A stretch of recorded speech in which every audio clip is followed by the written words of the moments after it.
Welcome to Mandata's How Do I series. How do I view and manage the traffic pad driver resource tile in TMS Go? Firstly, we'll need to open up a traffic pad. So you need to browse to your office, traffic, and then traffic pad as shown.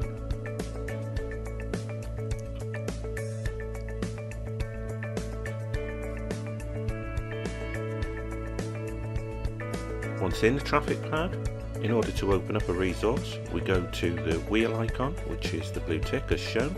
Click on this, it will open up a wheel, and we can then go to the driver resource button. This will open up a driver resource tile. In the tile you can see the drivers you have. If you go to the settings tab, we can optimize the view as shown. We're able to rename the tile if required. We can also filter the information that is shown within the tile. So if we want to select a certain type of driver, we can filter that. And then finally we can click on compact tile if required. This basically makes it available to view more in one view as shown.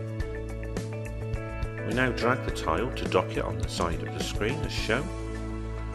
We can then resize it, and then when happy with it, click on the little pin icon again as we're showing, and this will auto hide the tile, but it is there for your use when you require it.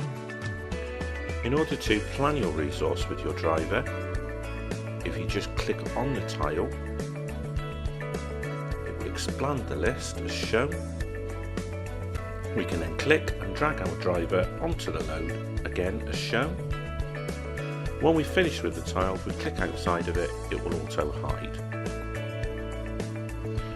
Finally, it is very important that once you have the traffic pad as you require it, that you click on the disk icon and then save your traffic pad design.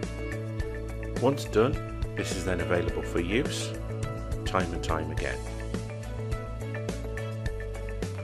Thanks for watching, and we'll see you in the next one.